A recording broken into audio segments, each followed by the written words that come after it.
Assalamualaikum warahmatullahi wabarakatuh. Seorang wirausaha itu memerlukan namanya Canvas Model Bisnis. Canvas Model Bisnis ini adalah sebuah alat untuk membantu menggambarkan dan mendefinisikan konsep bisnis. Adanya model Canvas Bisnis ini tidak hanya membantu pemilik bisnis untuk membuat rancangan bisnis, tetapi juga memperjelas fokus bisnis. Adapun 9 elemen pada model kanvas bisnis yaitu rekan utama, aktivitas utama, proposisi nilai, segmen pelanggan, hubungan pelanggan, sumber daya utama, saluran, struktur pembiayaan, dan aliran pendapatan. Baiklah, pada video kali ini kami dari kelompok 6 akan mempresentasikan penjelasan dari 9 blok elemen pada kanvas model bisnis yang diterapkan oleh kelompok kami dan pemetaannya ke dalam bisnis model kanvas.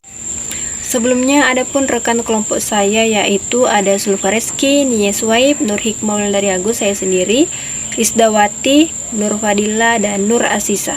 Ini adalah model kanvas bisnis kami, pisang coklat yang nantinya akan diterapkan oleh kelompok kami. Nama saya Nia Swaib, saya akan mempresentasikan dua elemen yang ada dalam kanvas bisnis kelompok kami, yaitu satu, key partnership atau rekanan utama. Blok rekanan utama menjelaskan tentang jaringan pemasok dan rekanan yang membuat suatu model bisnis dapat beroperasi. Pebisnis menjalin kemitraan karena berbagai alasan, antara lain untuk mengoptimalkan model bisnis mereka dan untuk memperoleh sumber daya. Kelompok kami mempunyai rekanan utama dalam kegiatan bisnisnya.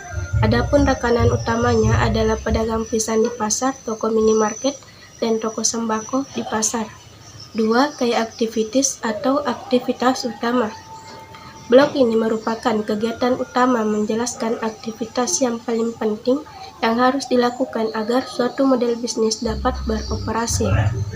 Aktivitas utama yang dilakukan oleh kelompok kami terbagi menjadi beberapa, yaitu aktivitas pembelian bahan yang premium dan berkualitas, pengolahan atau produksi bahan, pengemasan produk, penjualan atau pemasaran produk, promosi offline maupun online. Elemen ini berperan penting dalam mewujudkan value proposition. Pada dasarnya, value proposition adalah suatu nilai yang harus dimiliki oleh perusahaan untuk menjadi alasan mengapa pelanggan harus memilih jasa atau produknya. Sebenarnya, value proposition ini berbeda dengan tagline atau slogan pada produk. Value proposition lebih mengacu pada sebuah pernyataan singkat, padat, dan jelas. Value proposition adalah bagian penting dari strategi bisnis perusahaan karena value proposition adalah alat untuk menarik calon pelanggan. Nilai-nilai ini harus sering dikomunikasikan melalui materi-materi strategi pemasaran perusahaan seperti di website atau media. Di mana di sini bersama dengan rekan kelompok saya menyusun value proposition dengan kanvas model bisnis yang mencangkup pisang coklat sebagai produsen cemilan yang manis cocok dijadikan cemilan saat berkumpul. Dengan bahan dasar pisang yang fresh dan higienis dan dicampur dengan balutan coklat. Yang kedua, memiliki rasa yang enak dan lezat. Yang ketiga, halal dan sehat. Keempat, tanpa bahan pengawet. Yang kelima, bahan terjangkau. Yang keenam, pelayanan yang ramah. Yang ketujuh, kemasan yang praktis dan menarik serta bahan kemasannya dari kertas sehingga ramah lingkungan. Customer segment. Customer adalah klien merupakan seseorang atau individu baik dari organisasi, kelompok atau instansi tertentu yang membeli, mencoba ataupun menggunakan suatu produk layanan bisnis. Kemudian segmen merupakan bagian dari wilayah dan mempunyai batas jelas. Berikut customer segment, anak-anak, remaja atau mahasiswa. 3. Masyarakat umum. 5. Customer relationship adalah salah satu strategi marketing yang digunakan bisnis untuk membangun hubungan baik customer.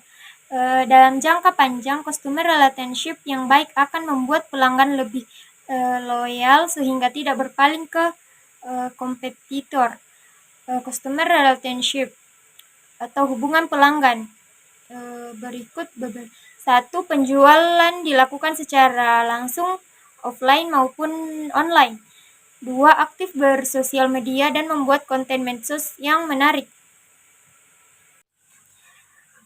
6. Sumber daya utama, yaitu modal usaha, bahan-bahan baku seperti pisang, kulit lumpia, coklat atau meses, minyak goreng. Peralatan produksinya seperti alat makan, wajan, kompor, gas, dan lain-lain. Sumber daya manusia. Yang ketujuh, saluran atau channels. Penjualan secara langsung, bisa media sosial, Instagram, Facebook, atau WhatsApp. Pisang coklat atau struktur pembiayaan ada 5, yaitu biaya bahan baku, biaya produksi pengelolaan, biaya kemasan dan pacingan, biaya pemasaran atau promosi, dan biaya peralatan dan perlengkapan. Nah, dalam revenue atau streams, aliran pendapatan, yaitu keuntungan penjualan produk pisang coklat dari seluruh channel.